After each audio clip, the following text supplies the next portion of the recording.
Good afternoon. A little weak, but it was a good lunch. So we'll try not to have people going to sleep here.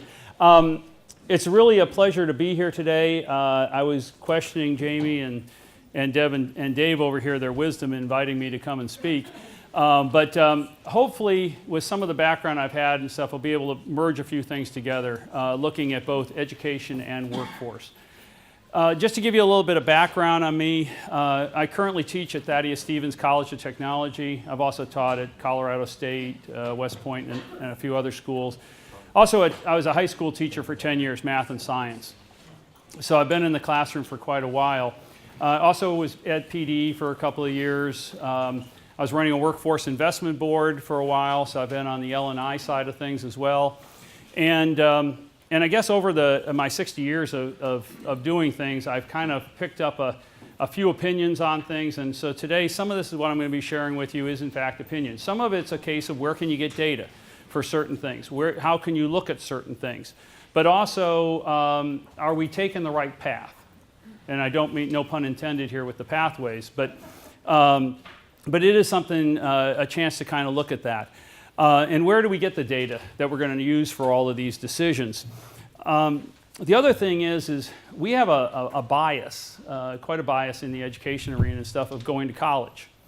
Part of that comes from the fact that all of us teachers and administrators all went to college. So of course everybody goes to college. And I'm talking a 4-year school. But sometimes we don't look at some of the 2-year schools and the benefits there, or maybe not going to college at all, maybe just picking up some post-secondary. And I will share with you a video that some of you may have seen. It's working in the new economy. And if you haven't seen it before, it's a very good video. If you have, please sit through it. It's about 9 minutes. But it talks to the idea that when we talk about post-secondary education, somehow that got translated and everybody needs to go to college. And I would suggest to you that that's something that needs to be looked at very hard when you're talking about running up a mortgage in order to find yourself. So I think that's something we have to be conscious of that, because I've attended several schools, degrees and stuff. We all have done that, and that's what feels natural and normal for us. And we need to challenge that idea. Now, in the description of the presentation, and I'm questioning why they gave me the big room and so many of you decided to come here, but if you notice in the description of the presentation, it said, ask your students whether they can use a tape measure. Did anybody do that? Anybody ask their student? No, okay. Folks, let me see if this is going to, there we go. I had a meeting with 19 HR directors for major manufacturers in Lancaster County. And I talked to them about the problems they have. And they said, 50% of the job applicants can't pass the drug testing. And, and some of them don't know how to show up for time on work and all these kind of things and stuff. But they said, what really gets us is 90% of the job applicants can't read a tape measure. Now, if you talk about an indictment on our system. And by the way, I did some checking, and reading a ruler is not in the curriculum anymore. It's not actually a required thing to teach. So we don't teach it, and the kids aren't learning it at home. So they look at it. That's the real sad. Yeah, they're not. Yeah, it is. It's sad. They have but to use a ruler on the PSSAs. Yeah, but they don't understand what the little marks are. And so when they put it across here, if it doesn't say that this is a quarter and this is an eighth and things, they put it across. It's 30 and 5 tick marks, little ones. 3 little lines. Yeah, 3 little lines. Big lines, little lines. Right. I asked a friend of mine who runs a lumber yard down the road from me, and I said, Doug, is this reality? And he goes, Dale, if you worked here for a day, you would know that. Okay, so we really need to think about some of this. I got into and let me back up one thing on the introduction. It's just truth in advertising. This last year, I was running an organization, Workforce Investment Board. We went without funding for a long period of time. It kind of ticked me off. So I decided, rather than sitting back and not doing anything, I decided to run for office. So I'm actually running for office, not that you all need to vote for me or anything like that, but I'm running for the State House because I got tired of the whole funding issue and stuff. So anyway, just be aware that that's in the background there. But that has nothing to do with this, but just truth in advertising. We need to think about this. HR directors actually have tape measures in their desk drawers that they pull out and hand to job applicants. Think about doing that with your students. Hand them a tape measure and see if they can actually use it. At Thaddeus Stevens, the students can. But that's a whole different animal there. By the way, those of you from around that aren't maybe local here, from around the Commonwealth, Thaddeus Stevens is an incredible school, and it's open to any citizen of Pennsylvania. And about 96% placement rate in very good paying jobs, and the faculty takes it very seriously about finding those people jobs. So it's a great place to look at for your students if they're looking at something going into a trade. And many of the students then go on to finish their four-year degree because they want to be able to run a business. So most of them, they go into a trade and stuff, but then they end up starting their own business and doing quite well. All right, so we've got a lot of options out there, a lot of options for students. And the question is, how do we decide to do this? Now, in the European model, they do some testing around 12, 13 years old, and around 13, 14 years old, a lot of times some of folks go into the apprenticeship programs, go into more technical studies, and some students go to the college prep programs, and they kind of divide people out. And it doesn't mean you have to stay divided that way, but it kind of does that. Here, that would be considered tracking or some other nasty word that we don't use. But it's something to consider on how do you make a decision whether you're going one direction or another. And I'll tell you that students understand this. They understand it. I had a student once, I was telling somebody earlier, I had a student once at Thomas Jefferson High School for Science and Technology, one of the best schools in the country. And I was teaching there, I was teaching pre-calculus. And one of my students came up to me and she was so distraught. She was just so upset. And I'm like, what's wrong? She says, well, I'm going into AB calculus, not BC calculus. And the smart kids all go into BC calculus directly. And I'm like, okay, we need to back up just a little bit. You're going into calculus. This is wonderful. As a junior, you're going into AB calculus. This is great, But she saw herself as a failure, as an academic failure, because she wasn't going with the smart kids into BC calculus so she could then go on to multivariable. Now she was going to not get multivariable calculus in high school.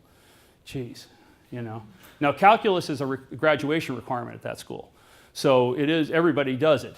But if you take that to a regular high school where you've got kids taking applied math instead of algebra 1 because they can't really handle it, they know where they stand in the pecking order of things. They know they're not taking the AP classes. They know that. And that has a real impact on their motivation, on their desire to be there, and how much they're actually going to pay attention. And so some of the things we do have a negative impact.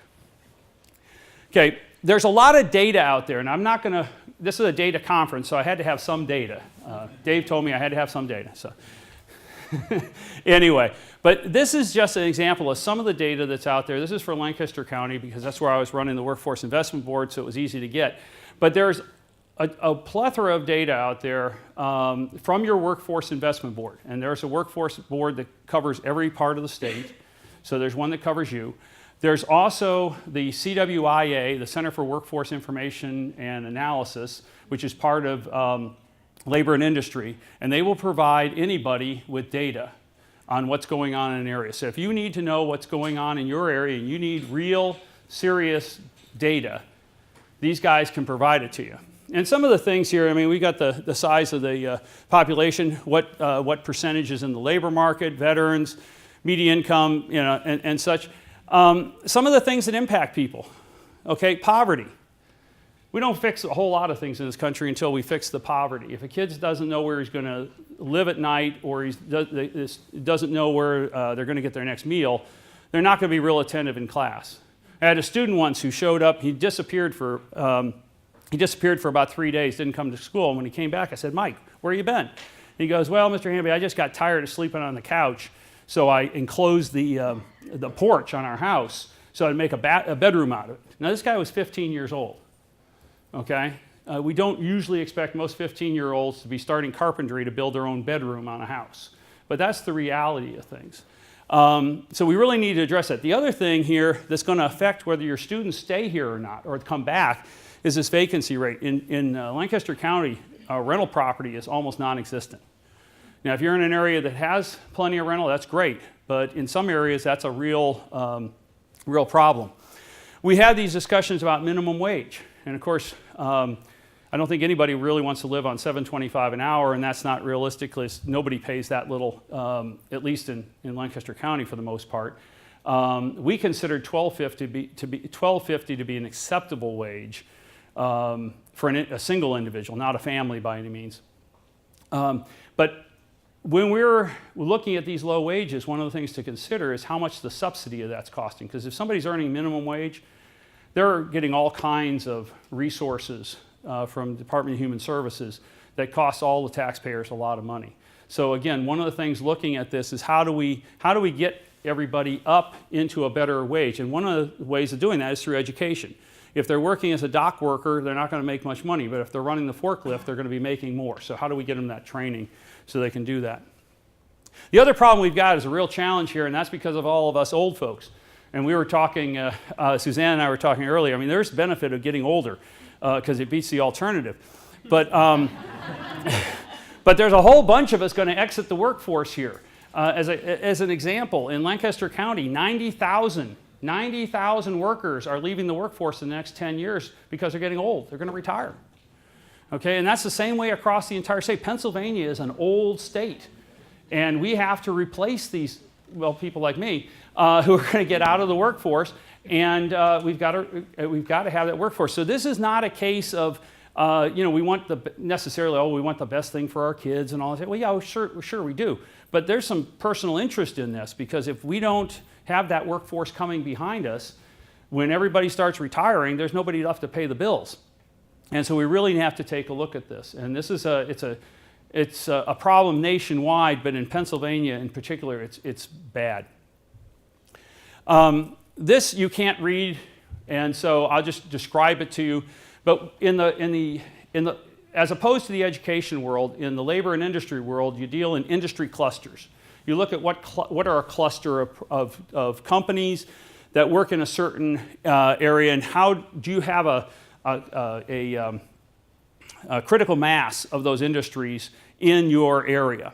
And this is important because nobody wants to be the only only firm that hires programmers within a 50-mile radius, because then you're going to work at that one company and that's your only choice. There's a reason why we have Silicon Valleys and things like that, because you need those companies together. Just off of 283, between here and Lancaster, there's a thing called Rock Lidditz. And Rock Lidditz is start of a whole new cluster. It's companies, I think we're up to about 17 companies now that are in there and stuff, who do everything for live entertainment. So when you want to take you've got a little band and you want to take it on the road, and you need lights and you need a stage and you need sound and you need costumes and you need everything, you can go to just right there in Lidditz and get everything you want. In fact, people from all over the world come there to do that. So, and those are jobs that are STEM jobs.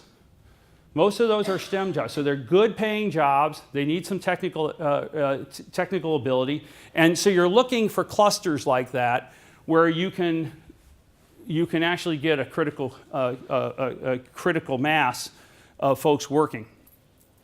Now, the other thing you can look at, again, all this data is available through your Workforce Investment Board. One of the things, this again, Lancaster County, this is looking at employment projections based upon training levels.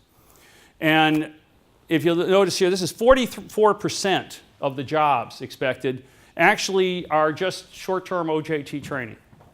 Doesn't require any college or anything else. Postgraduate degrees, 3.2%. Bachelor's degrees, about 14%. The sweet spot actually in Lancaster County is a 2-year technical degree. That's where the real sweet spot is, because it covers a whole bunch of the areas. But this kind of information is available to you. And so when you're talking to students and they say, well, I want to go, to do whatever, well, you can determine, are they going to be able to come back? Or are they going to have to go somewhere else because realistically you don't have those kind of jobs in your area, or you don't have enough to support the type of work. There's some economic considerations you want to take into effect. You can read these through.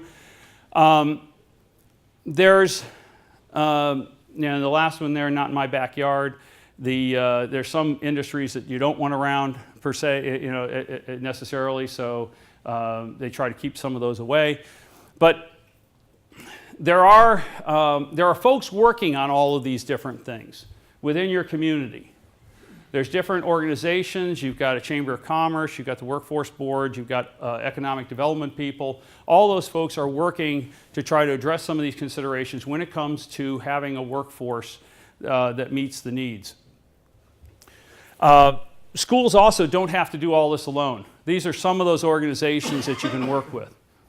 There's a school district down in the southern part of Lancaster County, Octorara School District. They do an absolutely exceptional job of partnering with companies in the area. They have advisory councils that are just exemplary. And when they have folks come in doing the NOCTI testing and stuff, they've got industry folks coming in to help. And these guys do a really bang-up job. But what it means is when the students are trying to decide, what do I want to do, they actually have some idea of whether they can get a job doing it and whether it makes sense for what they want to do. There's if they want to go into engineering, New Holland, Case New Holland, up northeast of Lancaster, up in New Holland area, they've got 300 engineers up there working on R&D for tractors. So if you're into farming and you like mechanical, there's an opportunity for you, and they're hurting for people. There's a lot of opportunities, and these are the kind of folks that you can, if a school is not working with people like this, if all they're doing is just working with the colleges or working with the CTCs, that's not going to cut it. You really need to be a partner with all of the organizations in your area in order to make that happen. And we're looking at paths. I mean, right now we have all these different pathways that we can take, whether university or apprenticeship, college, whatever. But how do we get people directed in that path? How do they make that decision? When I was 18 years old, I was trying to figure out what I was going to do. I wanted to go in the military. And so I said, well, let's see. Air Force. Nope, I don't have 20/20 vision, so scratch the Air Force. Navy. No, I don't swim that well. That's just a no-go. Marine Corps, this was 1973. Forget about it. Okay, that's way too hardcore. So I went in the Army. Okay, I mean, because at 18 you know everything and nothing. But and we're again looking at people making those decisions. Now, when a lot of us went to college, the cost of a college education may have been the cost of a new car today. Today, it's the cost of a house. And so the decision somebody makes can put them in a position where they have some real problems going forward, real career choices being made because they've got a huge debt hung around their neck. So they really need to be, going in just to explore and get to know yourself at F&M college is great, but at $58,000 a year, I hope you find yourself, and hope you find a good job because you're going to have a lot of debt to pay off. So it's one of those things that it's a lot more critical now than perhaps it was at an earlier time. Now, we have, this is just a traditional career pathway, and it talks about integrated education and training, career and technical education, industry employer engagement, linked data, career counseling and support services. Okay, so this is clearly directed towards the group of individuals who are not going to college. Okay, these are the folks who are going to the CTC or going whatever. Everything is oriented towards career and tech.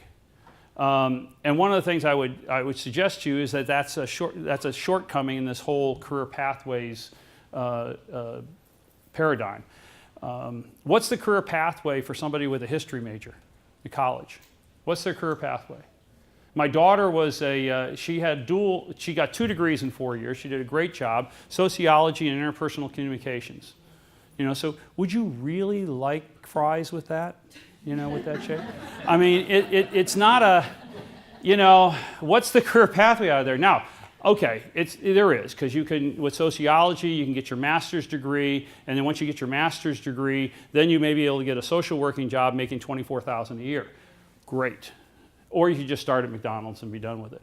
But you really have, and there's value in people doing social work and all that. I'm not minimizing that, but again, if you're saddled with $200,000 in student debt that you cannot get rid of, even if you declare bankruptcy, you really want to think about what your career progression is. A friend of mine was telling me about a friend of hers rather. The guy's just getting ready to finish up his PhD. And he works at Target part-time, and to pay bills and stuff while he's getting his PhD and stuff. And when he gets his PhD, he'll be moving into a job, and he's very proud of himself, and making $50,000 a year. Well, you know, again, you know, people get into different things for different reasons. I certainly have done a lot of different things for different reasons. But if you're saddled with a lot of debt that you have to pay off, you do need to consider the reality. Now, what's one of these career pathways look like? This is out of Minnesota, but it's just a standard construction one. It talks about high school diploma or GED. Again, clearly, we're not talking about the honor students there and stuff because we've thrown GED in with it. Then 1 year, less than 1 year, spending it as a laborer or a drywall installer. And then you can go get you know, 1 to 3 years, you can move up into some other things, and you can pick up a bachelor's degree working through night, and maybe move on to an advanced degree at some point. But again, this is clearly oriented towards, just towards folks in the trades. And I think we've got a pretty good handle on that. But that's not, if we're talking career pathways, we should be talking about everybody's career pathways. We shouldn't just be talking about the guys who go to the CTC or at the bottom of the class. So what are you going to do when you graduate and where are you going to go? It's important, but it's something to consider. This is a kind of what's been, you know, the traditional job model, probably dating back, well, the 50s was probably more realistic. You start out as a grunt, you're doing all kinds of work, you move your way up, you get into a white-collar job, and eventually you become the boss. Even on Wall Street, this is changing. On Wall Street, they're finding that a lot of the millennials and stuff are like, hey, I'm not going to sit here on this treadmill running around in circles forever to work my way up this thing when I have no idea if the rest of that ramp is even going to be there. So people are looking at it very differently. You know, my father worked for 20 years for a firm. I don't know of anybody to speak of that's worked for 20 years for a firm, one firm. It just doesn't happen these days. A friend of mine works for banks. He's been in banking for 24 years, worked for 6 different banks because of mergers. It's a different world out there on the employment side of things, and you've got to have the skill set to deal with that.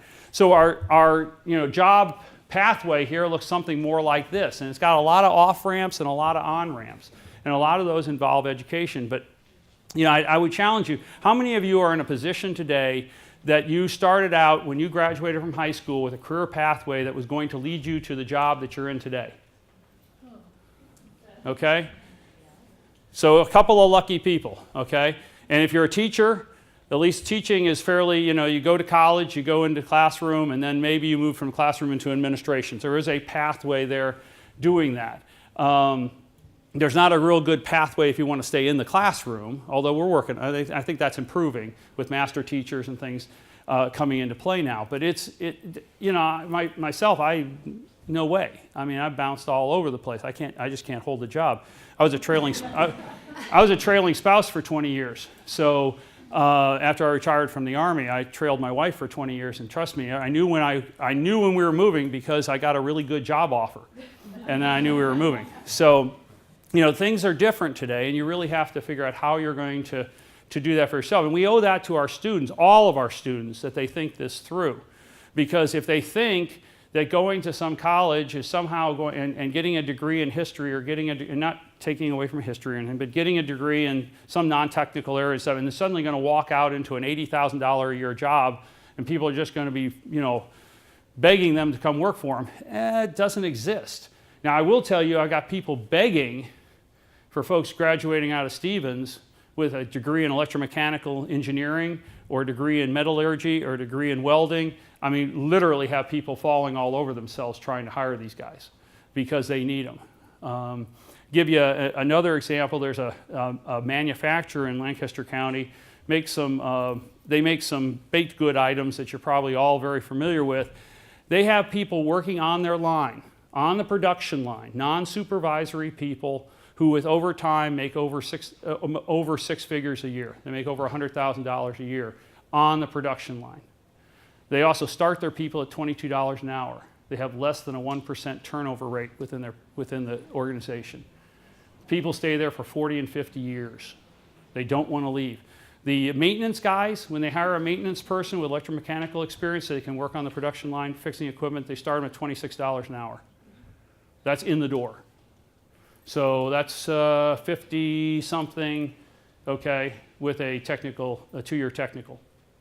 So there are some really good jobs out there, and it's not dirty work. Everybody thinks the factories and stuff like that dirty, and there are some. I was down at a foundry down at the Buck, down in southern Lancaster County, and it's dirty. It is dirty. It's a foundry, okay? But that's about the only one I've ever seen. Most of them, you can't find a spot of grease anywhere in the place. So we have jobs and education. Which one are we going to do? And I would suggest to you these two need to be merged. It shouldn't be a question of just jobs or education. It should be together both. I firmly believe that schools should have to be accountable for what their graduates do. I think having, how many of our folks actually got jobs in their career field? What are they, what are they making? Those kind of things, because when you're making those decisions, that should be part of the equation. And there's some movement to move in that direction. And I think we just have to push it forward. One of the things that I take to some extent, and I was here when we rolled out the school performance profile, know it all too well. I was working for Secretary Dumaresque at the time, and great time. But one of the things I take exception on the SPP is the amount of emphasis placed on things like AP, IB, college dual enrollment, all these things. Everything's kind of pushing in that direction. That's what's important. And what you measure is what you get reaction on. So there's a built-in bias to this. If we're going to, do so. Maybe this is changing. This is an old slide. But this is a kind of thing that we need to consider. How do we look holistically at people to see what they're doing? Because, like I say, right now we've got companies that are thinking about moving out of the area because they can't find employees. And it's not folks coming out of colleges, it's folks coming out of a technical program like the CTC. This is just a quick look at, this is earnings minus the median wage of an employed high school graduate. So it kind of puts things in a different frame. And I'm not going to spend a lot, and the scales don't mean a whole lot, but what it's looking at is your lifetime earning. And there is a cost involved with some of the education where you're giving up earnings for a while, and you've got to earn back before you get that back. And if you're in the lower part of the percentile, you can't expect to get that high-paying job. At the other end, if you're in the upper percentile, yeah, there are very good jobs out there. So it depends on where you're at. Kind of illustrate this a little differently, college graduates with a bachelor's degree earn nearly twice as much as workers with just a high school diploma. And over here, my English degree has prepared me for an exciting career answering phones for $9 an hour. So the reality is somewhere in between. There's somewhere in there, but we need to be able to look at that as what is the career path that you're going to take after spending all this time on high school. And there's a lot of marketing in there. There's a lot of marketing as to what the advantages are. So we've got some options here. And let me just suggest to you, this is something that my years in education and in workforce and stuff, it's something I've been thinking about. But, we have, most of you went to college. And if your college said to you, look, we have a 5-year program here, and we know you might be able to complete the program in 3 years or in 4 years, but we require all of our graduates to be here for 5 years. So you'll take some additional courses, and you'll improve on your skills, and you'll do some writing, and you'll do some other things and stuff in order to complete your 5-year requirement. Now, most of us would say, that's crazy.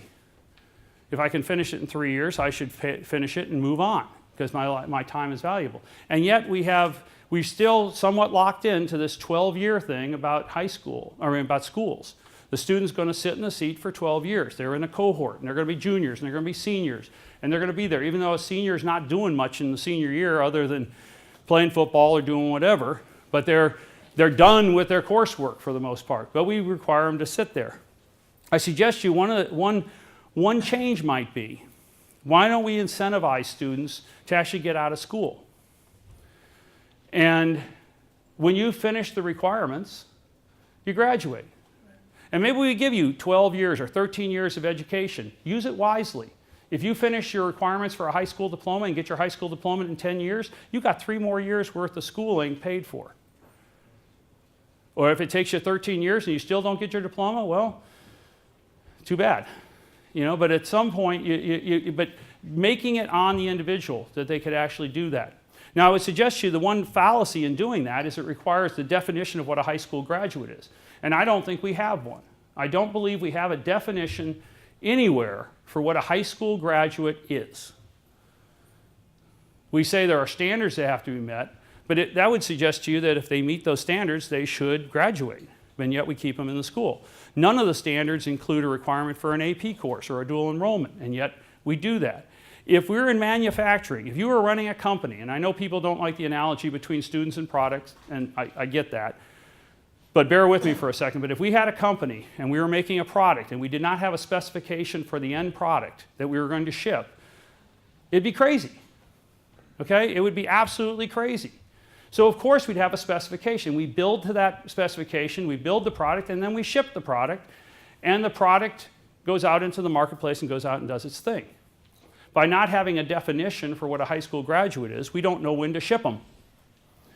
And I just suggest to you that with the technology we have today, with the data that we have today, with the ability to track where people are at, individual IEPs, all of those kind of things, why couldn't a student graduate early? And we do it on exception basis. We do it all the time on exception basis. But we don't do it as a matter of course. And I think it's something we should look at to allow students to move on and to start picking that career path a little bit earlier.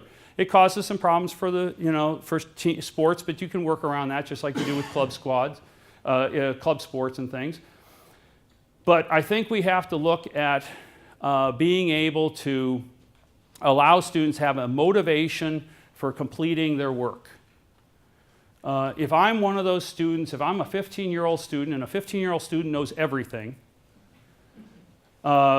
if I'm a 15-year-old student and I'm sitting in the classroom and I know I'm not taking the AP classes and I'm not doing the dual enrollment, I'm in the dummy math and I'm in this other stuff, what motivation do I have? I'm going to sit in that seat for the next 3 years regardless of what I do. So I'm going to do what I need to do to get by and such, and I'm probably going to learn some street smarts more than book smarts, and it's a problem. Whereas if you could turn to that student and say, look, apply yourself, and if you know what you want to do, then finish and get out. I had a young man in my class, it was an applied math class down in Florida. Smart kid, didn't apply himself real well. It was in applied math versus basic algebra. But he wanted to be a plumber, and he was working as an apprentice with a plumber. And the plumber's deal was, I'm not going to hire you unless you get a high school diploma. So he was putting in his time, and that's all he was doing, is putting in his time, passing his courses, but whatever. But he was, because he wanted to be a plumber. He did. He graduated. The next year he was making more than most of the teachers in the school, and he's doing quite well as a plumber, and he's doing what he wants to do. Why not facilitate that? Why not help the folks do it? Rather than saying, well, you got to stay in that seat for 12 years. And oh, by the way, we've got these AP courses and IB courses and college dual enrollment because this isn't just high school, this is college now. Well, no, it's a high school. Define what high school is, define what a high school product is, and ship it. 40% of the students showing up at colleges today require remediation. Okay? So the products that are being shipped are faulty in a lot of respects if they require remediation. The colleges enroll them because it's really good money, getting the kids on the zero courses. So they go ahead and enroll them, the kids aren't ready, and then they roll up the debt and they have problems. So I suggest to you, if we instead set a standard, this is what we prepare them for, and then allow them to move on in whichever direction, they would have some benefits overall. Moving forward, I would suggest to you that schools really need to work with all of these folks, work with the community, the post-secondary, all those people I listed earlier, to really put the students on a pathway for success. And that's really what it's all about, is making sure that the students, the high school students graduating, are on a pathway to success. Whether that pathway takes them through college, it takes them to a technical school and then college later, takes them to a technical school and into a career. They're probably not going to get by with just what you give them out of high school, but set them up for that trajectory. And hopefully that will help them move forward. I appreciate you all staying in here listening to me. Not too many people bailed. When they offered to let me speak, I figured, well, I ought to at least put that out there once. That's a soapbox I've had for a while. But any questions, any comments? There's a lot of material out there. These are educated decisions that you can make with the students. You can show a student, you can get the data and show a student, look, this is how many jobs and this is how much they pay in that career field for your specific area. This is not, it's not a guess or anything else. They get down to the exact numbers, and they can tell you how much is projected for in the coming years, the next 5 years to the next 10 years. So if a student says, I really want to live here in this area because I love Lucerne County and I like being near my family and I want to go into logging, you can tell them exactly how many logging jobs are available. EMSI and a couple other data sources are available that will tell you that. So it's not a guess, and that may put a sense of reality in some of the students when they're saying, well, I want to do X or I want to do Y, and this is what I need to do it. Well, okay, where do you plan on living? And if you have to live in Philly, you're not going to be living on $30,000 a year. So you're going to have to plan for something making much more. So anyway, any questions? Any comments? Yes, sir. We spend a lot of time acknowledging that, you know, kids aren't going to go into the careers that they're necessarily planning for in high school. Right. Yet we use terms like career pathways instead of career maps. We use, you know, we guide them toward technical skills rather than transferable skills. At what point do we need to take a step back and start, you know, acknowledging that they're going to need a certain tool set and we instruct them in that rather than guiding them down these paths? I think you make a very good point. I think we do need to do that. You know, they talk about one of the benefits of going to college is you learn how to learn. And I know certainly when I did, that was probably the thing that was most beneficial to me, that I learned how to learn. And I think that's key. Not to kind of go in the other direction, I heard a person the other day say that he didn't believe in career pathways, he believed in career superhighways. So even more direct as opposed to, but I think it's a journey. I think it's a journey, and the better we can adapt students to realizing that this may be the direction they want to go, but the way of getting there is going to be, it's going to meander some. And I think to suggest that that pathways, that somebody can figure out what the pathway is that's going to be there, number one, and work and such is, I don't think we're that good. That said, meandering about and bouncing around, my daughter who graduated with those 2 degrees, great job, you know, she worked a number of different jobs, she did some social work, she did some other things. Now at 33 years old, she's finally getting a job at Johns Hopkins doing training with high-risk groups and using some of those skills that she learned. But there's a long, circuitous route to getting there. And so I think, I think to tell somebody, to tell a student, if you do this, this, this, this, and this, it's going to take you to the destination that you want to be at. I wouldn't believe it. I mean, I certainly wouldn't, but I hope students would be smart enough not to believe that, because nobody's that smart. Yes, sir. Yes, ma'am. I think an important thing for the folks who are in this room from school districts is the importance of early career exploration. Absolutely. And there is an actual section of the school code called Chapter 339. It's only 4 lines long, but it requires districts to have career exploration, a strategy for career exploration K to 12, and especially in the middle school years, to help youngsters learn to align their interests with occupational opportunities so that they can then be ready in a secondary setting to begin to develop their own career pathway, whether it's a CTE or something that ends in an industry credential. But there's lots and lots of resources out there, but school districts are not taking full advantage of them, and I understand all the resource issues and all of that. And we don't yet know how to staff 339 plans, do counselors who have tons, you know, and all of that. But I do think that a keystone, no pun intended, to being successfully offering career pathways is helping students think about the occupational opportunities that align with their interests early enough so that they can make plans and pursue pathways, you know, informal pathways as well as formal pathways, secondary and post-secondary. Yeah, I think you know, you're not going to expect an elementary student to decide that they want to, this is exactly what to go, but being exposed to different options, realizing that there are options is key. It's huge, and they're still malleable at that age. And middle school in particular, they're still malleable. You know, I went back and I was involved in a NASA project, and I went back talking to a bunch of students. And students, they really are, at 5th grade, 6th grade, they're very open to a lot of different ideas, and they want to pursue those. And some of that stuff will sink in and help them in the years going forward. If you wait until they're 15, 16 years old, they know how the world works at that point. I mean, I don't know how many of you have 15 or 16-year-olds, but most of them don't listen real well at that age, okay? You really got to get them much earlier, so I agree with you wholeheartedly. You really need to start that early. Yes? If I can piggyback on what she's saying, I actually do have 2 jobs. I'm the PIMS person, but I also am a computer teacher in our elementary building. And a couple years ago, we received a grant in the career pathways sector.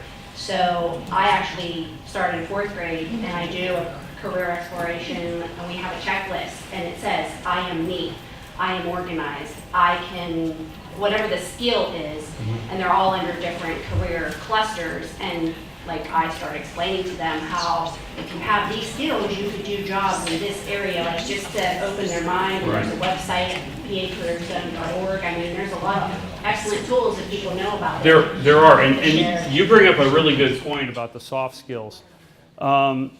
Don't neglect the soft skills. Again, when I had those 19 HR directors there with me, aside from being able to read a tape measure, which was key, but the other thing is they said, you know what, we'll train them the technical stuff. They need to be able to understand basic technology and stuff, but we're going to train them on the tech side of the job. We need them to be able to learn, to be able to communicate, to be able to play well with others. Okay, they need to be able to be part of a team. All of those kind of things, those are extremely key. And again, that needs to start early. So they start picking up those soft skills that they need. And again, that's going to, whether that helps to one pathway or it's a journey that takes various pathways to some end, but the soft skills are key. If you can't play well with others, you got a real problem in today's workforce.